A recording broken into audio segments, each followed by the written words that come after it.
কাকুলি, ও কাকুলি, বাহিরে আসো। বাজার থেকে সবজি কিনে এনেছি। সবজিগুলো খুব মজা করে রান্না করো তো। আরে কালু, তুমি রোজ এত সবজি আনো কেন? হ্যাঁ, এই সবজি খেতে খেতে তো আমি বিরক্ত হয়ে যাচ্ছি। আর এই সবজির সাথে রোজ রোজ একটা করে পলিথিন নিয়ে আসো। দেখো তো পলিথিন জমা হয়ে কি হয়েছে। আরে তুমি চিন্তা করছো কেন? পলিথিনগুলো বাহিরে কোথাও ফেললেই তো হয়ে যাবে। আরে কালু কাকুলি, তোমরা পলিথিন ফেলে আশেপাশে নোংরা করছো কেন? এভাবে তো তোমরা এই বন দূষিত করে ফেলছো। না না বন প্রধান, আমরা তো এই বন দূষিত করতে চাই না, তাই তো পলিথিন গুলো এভাবে রেখে দিয়েছি। সে তো আমি দেখতেই পাচ্ছি। শোনো, আমি তোমাদের আজকের দিনটা সময় দিলাম। তোমরা যেভাবেই হোক এখান থেকে পলিথিনগুলো সরিয়ে ফেলো, না হলে আমি তোমাদের এই বন থেকে তাড়িয়ে দিব। ঈগল সেখান থেকে চলে যেতেই কালু কাকুলি বাধ্য হয়ে পলিথিনগুলো নিয়ে পাশের বনি নদীর ধারে চলে যায়। আর পলিথিনগুলো যেই না নদীতে ফেলতে যাবে, ঠিক তখনই ব্যাঙ কথা বলে ওঠে। আরে আরে, তোমরা এই পলিথিনগুলো এখানে ফেলো না। এই নদীতে তো জলপরি থাকে, আর তোমরা এই পলিথিনগুলো নদীতে ফেললে তো জলপরীদের সাথে আমাদেরও অনেক অসুবিধা হবে। চুপ থাক তো তুই। জলপরি নদীতে আছে তো আমরা কি করব? আর এমনিতেও এই পলিথিনগুলো নদীতে ফেললে তো ভেসে যাবে। আর তুই বলছিস তোদের অসুবিধা হবে? আমার কথা শোনো, আর এখান থেকে পলিথিনগুলো নিয়ে যাও। যদি জলপরি রেগে যায় তাহলে কিন্তু তোমাদের শাস্তি দিবে। কালু, শুনলে তুমি? এই ব্যাঙ কি বলে? জলপরি নাকি আমাদের শাস্তি দিবে। এই শোন ব্যাঙ, তুই তোর মতো থাক, আর আমাদের কাজে কোনো বাধা দিস না। আমরা এই পলিথিনগুলো এখানেই ফেলবো। দেখি তোর কোন জলপরি আমাদের কি শাস্তি দেয়।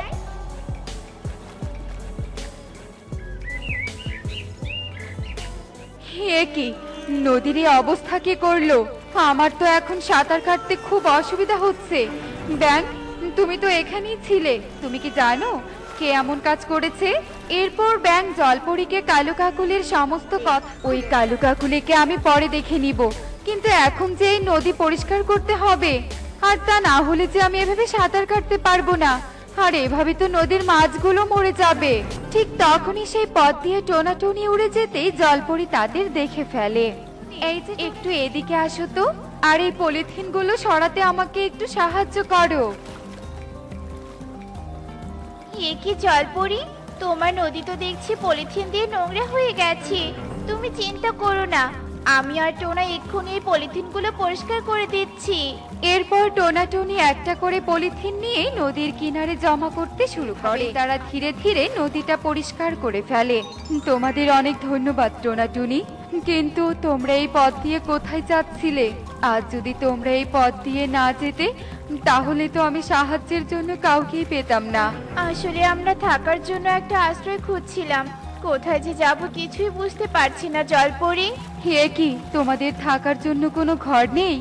আমি এক্ষুনি তোমাদের জাদু দিয়ে ঘর বানিয়ে দিচ্ছি, কিন্তু কি দিয়ে দেই বলো তো? এরপর টোনা পলিথিনগুলোর দিকে তাকিয়ে বলে, জলপরি, এই অপ্রয়োজনীয় পলিথিনগুলো দিয়ে আমাদের একটা সুন্দর পলিথিন ঘর বানিয়ে দাও। এতে পরিবেশও দূষিত হবে না, আর আমরা আমাদের থাকার জন্য একটা আশ্রয় পাবো।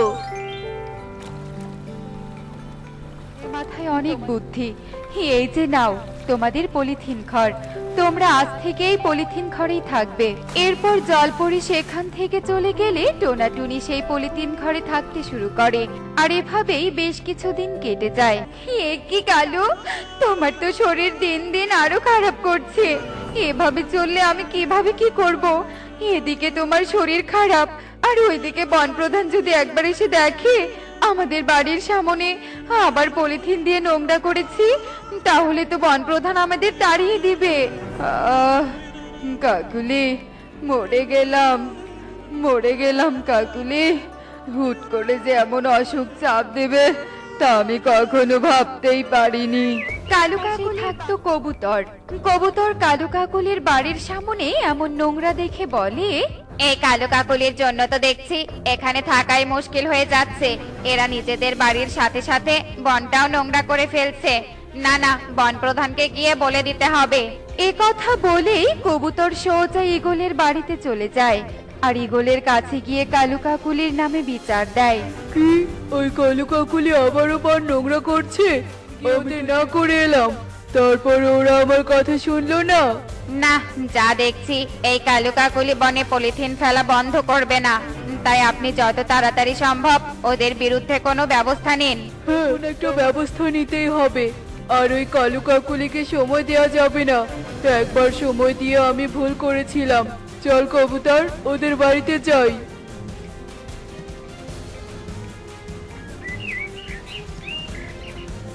কালু কাকুলি, বাহিরে আয়, বন প্রধান তোদের সাথে কথা বলতে এসেছেন। কবুতরের ডাক শুনে কাকুলি বাহিরে আসে, কিন্তু কালু অসুস্থ থাকায় সে আর বাহিরে বের হতে পারে না। কি তুই একাই বাহিরে এলি যে?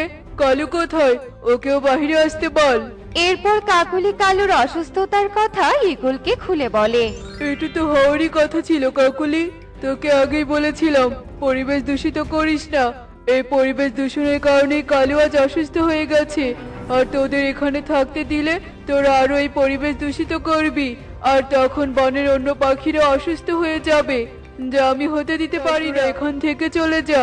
কিন্তু বন প্রধান, কালু যে খুব অসুস্থ, এমন অবস্থায় ওকে নিয়ে আমি কোথায় যাব? কোনো কিন্তু না কাকুলি, এর আগে তোদের সুযোগ দিয়ে আমি ভুল করেছি। তোদের একার কথা তো ভাবলে হবে না। এই বনে অন্য পাখিরাও আছে, আর বন প্রধান হিসেবে আমাকে সবার কথাই ভাবতে হবে। আর শোন, এই বন থেকে যাওয়ার আগে এই জায়গা পরিষ্কার করে দিয়ে যাবি। এ কথা বলে ঈগল কাকুলির আর কোনো কথা না শুনেই সেখান থেকে চলে যায়। আর কাকুলি কান্না করতে থাকে। আর তখনই সেখানে টুনি চলে আসে। এ কি কাকুলি দিদি, তুমি এভাবে কান্না করছো কেন? কি হয়েছে তোমার? ও, এই ব্যাপার। তুমি চিন্তা করো না, আমি তোমাকে এই পলিথিন গুলো সারাতে সাহায্য করছি। আর তোমাকে একটা জলপরীর কাছে নিয়ে যাব। ওই জলপরী আমাদের পলিথিন ঘর দিয়ে সাহায্য করেছিল। কে জানে তোমাদেরকেও যদি সাহায্য। কি তুই সত্যি বলছিস? টুনি, কোথায় সেই জলপরি? কোথায়? চল, আমাকে নিয়ে চল। যদি কোনো সাহায্য করে তাহলে এসে কালুকে নিয়ে যাব।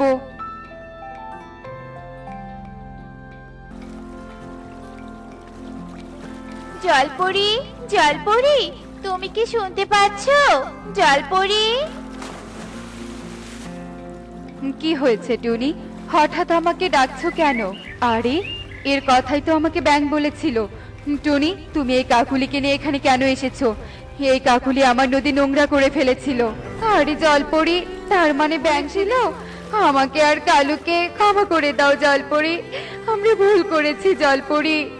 আমরা বুঝতে পারিনি এই পরিবেশের ক্ষতি করার ফল আমরা ভোগ করছি। কি বলতে চাইছো তুমি? পরিবেশ দূষিত করার কারণে কালু অনেক অসুস্থ হয়ে গেছে। আর বন প্রধান আমাদের ওই বন ছেড়ে চলে আসতে বলেছে। দেখলে তো কাকুলি, তোমাদের নিজেদের কারণেই তোমরা আজ বিপদে পড়েছো। কিন্তু চিন্তা করো না, আমি তোমাকে সাহায্য করব। কিন্তু তুমি কথা দাও, তুমি আর পরিবেশ দূষণ করবে না, আর কোথাও কোনো নোংরা ফেলবে না। ঠিক আছে জলপরি, আমি আর কালু আর কোথাও কোনো নোংরা ফেলবো না। পরিবেশ নোংরা করলে যে আমাদের স্বাস্থ্যের অনেক ক্ষতি হয়, তা আমি কালুকে দেখে হাড়ে হাড়ে বুঝতে পেরেছি। এই নাও কাকুলি, টুনিদের বাড়ির পাশে আমি তোমাকেও একটা পলিথিন ঘর বানিয়ে দিলাম। যাও, কালুকে এখানে নিয়ে আসো। আমি কালুকে জাদু দিয়ে সুস্থ করে দিচ্ছি। এখন থেকে পলিথিন মাটিতে পুঁতে রেখো, কিন্তু না হলে আবার কখন কোন বিপদে পড়বে তা কে জানে। তোমাকে অনেক ধন্যবাদ জলপরি, তোমার এই উপকারের কথা আমি কখনো ভুলবো না। আমি এক্ষুনি গিয়ে কালুকে। এরপর কাকুলি কালুকে জলপরির কাছে নিয়ে আসলে জলপরি জাদু দিয়ে সুস্থ করে দেয়। আর তারপর থেকে কালু কাকুলি টুনিদের সাথে জলপরির দেয়া পলিথিন ঘরে থাকতে শুরু করে। সাদা মেঘ, বনে যা খরা শুরু হয়েছে, কদিন পর পরই তো বৃষ্টি দিতে হচ্ছে। গতকাল সারা রাত ধরে বৃষ্টি দিয়েছি, আজ তোর পালা। আজ রাতে তুই বৃষ্টি দিবি। দুদিন আগেই তো আমি বৃষ্টি দিয়েছি, আজ আবার বৃষ্টি দিতে হবে? প্রতিদিন শুধু আমাদেরই কাজ করতে হয়। আর আরেকজনকে দেখো, কি সুন্দর বসে আছে। যেমন তার গায়ের রং, তেমন তার বৃষ্টির রং। এজন্যই তো তার কোনো কাজ নেই। সারা দিন শুধু বসে বসে দিন কাটায়। তুই একদম ঠিক বলেছিস, এই কালো মেঘ কোনো কাজেরই নয়। না আছে রূপ, না আছে গুণ। এই যে নবাবের মতো সারাদিন বসে না থেকে মেঘরাজ্যের মেঘগুলোর তো খেয়াল রাখতে পারিস, তাই নয় কি? কোনো কাজই তো করিস না। তোমরা সব সময় আমার সাথে এভাবে কথা বলো কেন?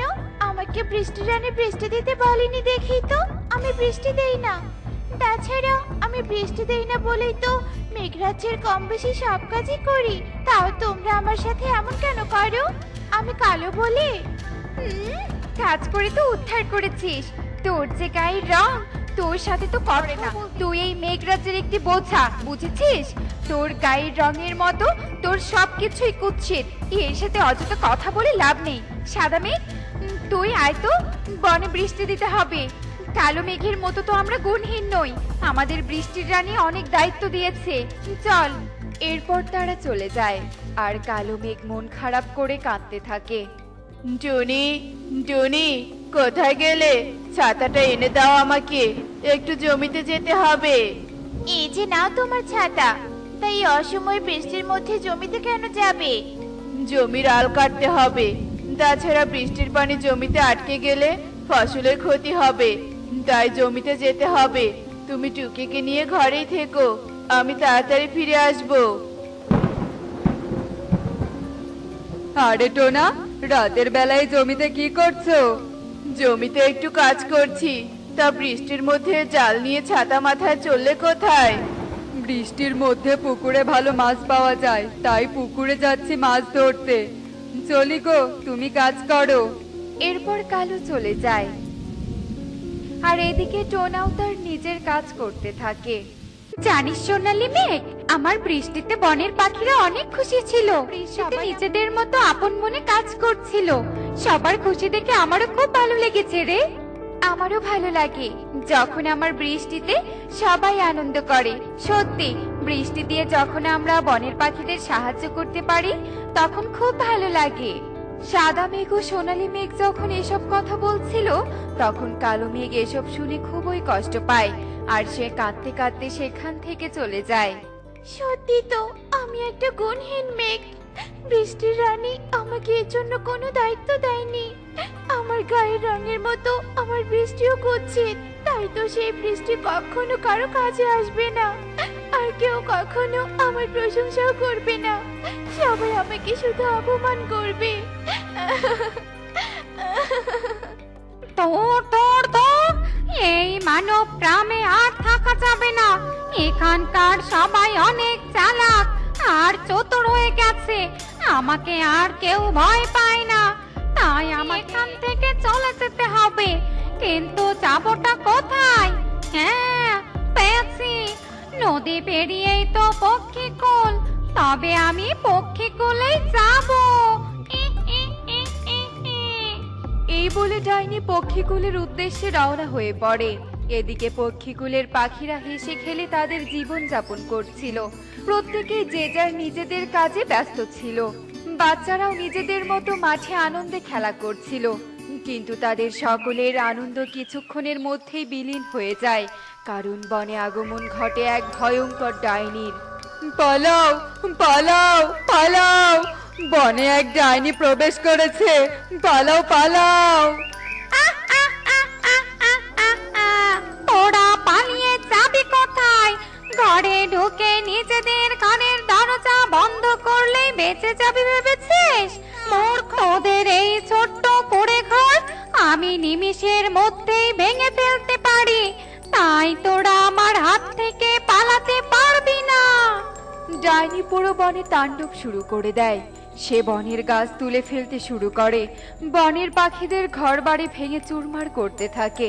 এদিকে যখন বনের পাখিদের বেহাল দশা, অন্যদিকে সাদা মেঘ ও সোনালী মেঘ অপমান করে কালো মেঘকে মেঘরাজ্য থেকে তাড়িয়ে দেয়। হায় বিধাতা, আমাদের বনকে এই ডাইনির হাত থেকে বাঁচাও। এত কষ্ট যে আমরা আর সহ্য করতে পারছি না। টোনাটুনি, তোরা এখানে? ওদিকে যে সর্বনাশ হয়ে গেছে, ওই ডাইনি টিয়ের পুরো পরিবারকে খেয়ে ফেলেছে। কি বলছো কি? এই ডাইনির হাত থেকে কি বাঁচার কোনো উপায় নেই? তবে কি পুরো পক্ষীকুল ওই ডাইনির জন্য ধ্বংস হয়ে যাবে। বিধাতা, এবার তুমি আমাদের একমাত্র ভরসা, আমাদের রক্ষা করো তুমি। প্রকৃতি দেবী তবে তো আমায় ঠিক বার্তায় পাঠিয়েছে। এবার আমাকে কিছু একটা করতে হবে। আমাকে এক্ষুনি বনে যেতে হবে আর পাখিদের সান্ত্বনা দিতে হবে। এরপর বৃষ্টির রানী বনে যায়। তোমরা ভয় পেও না, ওই ডাইনিকে ধ্বংস করতে পারে কালো বৃষ্টি। ওই ডাইনি কালো বৃষ্টি সহ্য করতে পারে না। আমার মেঘরাজ্যে এক কালো মেঘ রয়েছে যে কালো বৃষ্টি দিতে পারে। আমি এক্ষুনি মেঘরাজ্যে যাচ্ছি আর কালো বৃষ্টির দেওয়ার ব্যবস্থা করে দিচ্ছি। সব পাখিকে আশ্বাস বৃষ্টির রানী মেঘরাজ্যে আসে। হে কি, তোমরা দুজন এখানে আছো? কালো মেঘ কোথায়? বৃষ্টির রানী, ওই কালো মেঘ তো কোনো কাজেরই নয়, তাই আমরা কালো মেঘকে তাড়িয়ে দিয়েছি। কি বলছো? কি বলছো কি তোমরা? তোমরা এটা কি করেছো? হ্যাঁ, তোমাদের এটা বোঝা উচিত ছিল। সৃষ্টির জগতে সবকিছুরই নিজস্ব কাজ রয়েছে। এখন যে আমাদের কালো মেঘকে খুবই প্রয়োজন, কারণ একমাত্র সেই আমাদের পুরো পক্ষীকুলকে বাঁচাতে পারে। এরপর বৃষ্টির রানী দুই মেঘকে সব কথা খুলে বলে। আমাদের ভুল হয়ে গেছে বৃষ্টির রানী, আমরা কালো মেঘের গুণের কদর বুঝতে পারিনি। বৃষ্টির রানী, আমরা যেহেতু কালো মেঘকে তাড়িয়ে দিয়েছি, তাই আমরাই কালো মেঘকে খুঁজে আনবো। এই বলে সাদা মেঘ ও সোনালী মেঘ কালো মেঘকে খুঁজতে যায়। আর তারা অনেক খোঁজার পর অবশেষে কালো মেঘকে খুঁজে পায়। তারপর তারা সব ঘটনা কালো মেঘকে খুলে বলে। আমাদের তুমি ক্ষমা করে দাও, আর দয়া করে তুমি আমাদের সাথে চলো। তুমি ছাড়া যে ওই ডাইনিকে কেউ ধ্বংস করতে পারবে না। হ্যাঁ কালো মেঘ, আমরা বুঝতে পেরেছি প্রত্যেকেরই নিজস্ব গুণ রয়েছে। রূপ দিয়ে কাজের বিচার হয় না, তোমার গুণ আমাদের থেকেও বেশি। আমি আমার কাজ দিয়ে সবার উপকার করতে পারবো, এই ভেবে আমার খুব ভালো লাগছে। আমি তোমাদের উপর রেগে নেই, আমি এক্ষুনি যাব। আমার মেয়েকে ছাড় ডাইনি। এবার আমি তোর মেয়েকেই গিলে খাবো। ডাইনি কারো কোনো ক্ষতি করার আগে আমাকে কালো বৃষ্টি দিতে হবে। এই বলে কালো মেঘ বৃষ্টি দিতে শুরু করে। আর কালো বৃষ্টি ডাইনির শরীরে পড়তেই ডাইনি চিৎকার করতে শুরু করে। চলে গেল রে, চলে গেল, পুরো শরীর আমার চলে গেল। ওরে বাবা রে বাবা, চলে যাচ্ছে। ডাইনি চিৎকার করতে করতে ধ্বংস হয়ে যায় আর পুরো বন কালো মেঘের কারণে বেঁচে যায়।